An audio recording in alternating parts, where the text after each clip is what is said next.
Hello YouTube, it is Kyle, also known as Melander, also known as Driest Biscuit. Welcome to my video. Today is going to be the first of a string of videos regarding a recent hobby I've picked up, and so has some correlation with stuff I've done on the internet. And you might notice a resemblance of this hobby to videos I've done in the past. Civil War reenacting. I've taken this up a couple months ago. As of right now, I've only been to one event. However, in the meantime, after that event, I have been able to pick up a wide array of various Civil War reenacting gear, and my uniform, besides some minor finishing touches, is nearly complete. My first event was in Fresno. It was an event that had about 250 reenactors in it, evenly split between the CSA and the USA. And yeah, the unit in which I have joined, in which I attended that event with, along with future ones, is the 20th Maine Company G. 20th Maine is a pretty, popular regiment. They held Little Round Top on the left of the Union flank at Gettysburg. They were assigned to the 1st Division of the 5th Corps in the 4th Brigade. And they're just a very rad historical unit, and I very much like the unit I reenact with. So here's the gear. First off, I'd like to say that some of this is not a very complete kit. Well, close to it, but there's some minor additions. I've decided that I'm going to be making a campaign impression, so I'm going to be taking a lot of brass off of my hat wear and stuff, and basically restricting myself down to the bare essentials. I've already decided against getting a knapsack and in favor of using a bedroll to carry equipment. As you see, the bed that is holding this area of my equipment. So I'll start out with the stuff that is on my bed. This is my rifle, my headwear, and basically everything minus my clothing over there. The more interesting stuff, if you think. So I'll start from the bottom and work my over. Actually, never mind, I think I'll start with the most interesting thing of it. This is an 1853 Enfield rifled musket. I got this for the measly price of $500 off of a guy who used to be in the 20th Maine, but retired a couple years ago. I actually, funny story how I came across this gun, a lot of pure luck. I sent my captain of my company an email wondering if the unit was selling any type of equipment, and if they could send me a catalog. He said that the unit doesn't sell that much equipment minus leathers, which I had already picked up at my reenactment, but I'll get into that later. But a guy had sent them an email regarding their newsletter, and he had said that he was willing to sell an 1853 Enfield for $500. He gave me the contact information for this guy before the newsletter was posted, knowing that it would get snapped up real fast. So I'll get into the gun. As of right now, I do not have any ammunition for it, but I plan to pick it up at my next event, which is actually in the coming days. As of right now, I believe it's January 19th, and the event is on the 26th.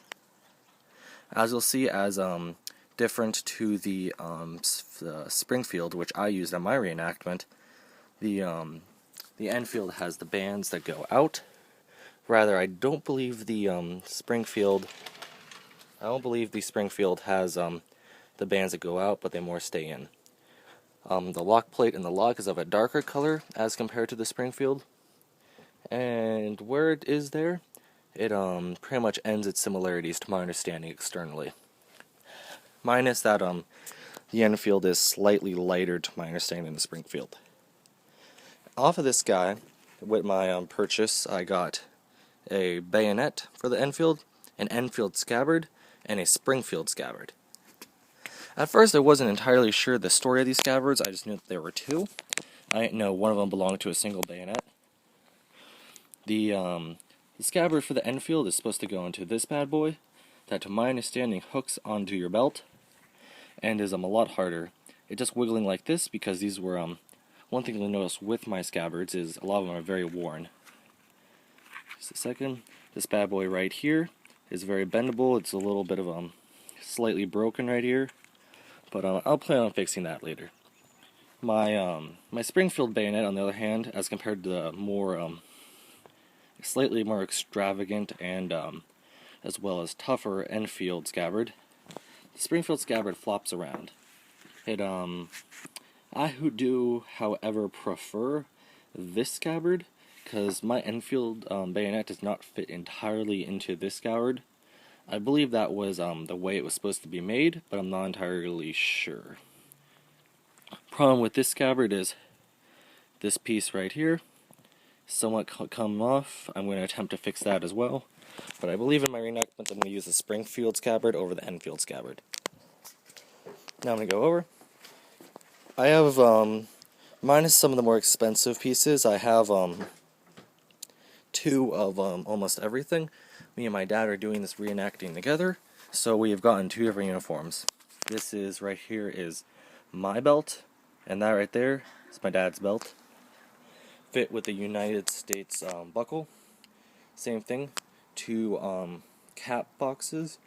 They're slightly different. I'm not entirely sure of the story of that. I'm going to be looking in a lot more detail into the gear. So I'm just going to move over a bit. This is a haversack. I got this haversack off of a Sutler, I believe, blockade runner. And my dad had gotten a slightly smaller haversack from Crescent City Sutler. Here's the cartridge box. As is the case with all the leathers, just like the cap box and the belt, I actually bought this from the 20th Maine. I got two full sets of leathers for about $100, plus I bought them directly from the 20th Maine. Same is the case with this canteen. I have another canteen that was donated to me by a guy, very rad guy, who actually I believe is getting married today, from the 1st FKI, Freikorps Infantry, that I do my mountain blade stuff with. You'll see a lot of videos of them and the folk that I lead, and a lot of videos coming up, and some of my more recent videos. So here comes the headwear. This is a forage cap, model 58 I believe. These were used to replace the shakos that the Army had used prior. It's very floppy around. It's supposed to go to the front or on the top when worn. As you'll see, it has Company G, 20th Maine. When I get to my next reenactment, I'm going to be buying a 5th Corps emblem and put it on the top and ditch the company brass. This is a cool story. This is a Model 58 dress hat. This is a hardy hat, as also known. The 20th Maine did not wear hardy hats, to my understanding. They were, like most Eastern Federal regiments, a mixture of sledge hats, but primarily forage caps. I was, around Thanksgiving time, I was out east in Gettysburg with my dad, and we walked into a sutler that was selling this guy for about $65, and I felt like it'd be a cool souvenir to pick up. So I got the infantry bugle, the Company G, the infantry braid, which is blue, and the 20th for the 20th Maine. As well as I got this entire blanket off of Crescent City Sutler. I make this guy at events. I'm planning on making him into a bedroll and carrying it around. So yeah, like I said, another thing I wish to stress, apologies for the briefness of going over everything, although I think this video is going to come out to be kind of a while. Just going to be planning on doing a more in-detail redux of this video later, probably after my reenactment. So let's go over to this. Gum blanket. Gum blanket's kind of like a rain blanket. I had this at the bottom of my tent at my Fresno reenactment. It's very rad. That was donated to me by Corporal Mac, who was the guy who as well donated to me the canteen. And yeah, just a very rad guy. Alright, so he also donated this to me as well, the biggest thing. My fatigue jacket, also known as the sack coat, he gave this to me. To my understanding, it's fairly high quality. He, in case you haven't guessed, he's quit reenacting due to real life stuff, and has been very kind and given me some stuff which has saved me a boatload of money, and is just very thoughtful. This bad boy has 3 buttons on it right now. A 4th should be up top right there, but fell out. I'm planning on getting a replacement for that. One of them is hidden under here. All in all, very good. I got this bad boy at Crescent City Sutler. Just a civilian shirt to wear underneath my fatigue jacket. Red and white burgundy, just plaid. 3 buttons, and there's my clothes hanger. And a front pocket. Just gonna wear this guy in camp and underneath my fatigue jacket. Finally, here's something I have 2 pairs of. Here are my trousers. Standard federal blue, federal sky blue. Suspenders will be in the back, and this is the button up right there. My fly seems to be down. And yeah, I got this guy off Crescent City Sutler as well. All my purchases off Crescent City were about $200-ish.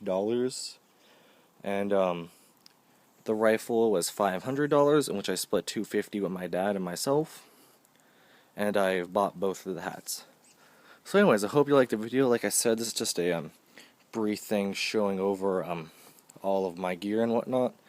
The event I'm going to is actually pretty neat. In a couple of days, because I live in California, fairly close to San Francisco, and there is a fort, a Civil War era fort, that was made at the mouth of the San Francisco harbor called Fort Point. To my understanding, it was the original construction was laid by the Mexicans when they controlled California, but after the Mexican-American War, the base of the fort, which was only slightly completed, became U.S. possession. And just prior to the Civil War, construction began and was speeded up during the Civil War. Although it seems kind of silly to have a fort all the way in California, when, to my understanding, minus some partisan activity, there wasn't not much fighting in California. History on the fort: basically survived the Civil War without any casualties. It was garrisoned by a Californian heavy artillery regiment. I believe only about a single company from that regiment. The regiment was garrisoning many forts across California. So, yeah, neatest thing about this fort, which was not in the original blueprints, was that right now it's located right below the right below the Golden Gate Bridge. Sorry. So basically, you look up and you see the bottom of the San Francisco Golden Gate Bridge. It's pretty cool. However, it's going to be pretty gosh darn cold, so depending on how cold it is, I might pick up a pair of gloves from another reenactor. But that should be pretty interesting. Anyways, guys, I hope you have enjoyed the video. I actually have to get back to an event in Mountain Blade real fast. I'm leaving one of my lieutenants dry. And yeah, hope you enjoy the video. And peace out.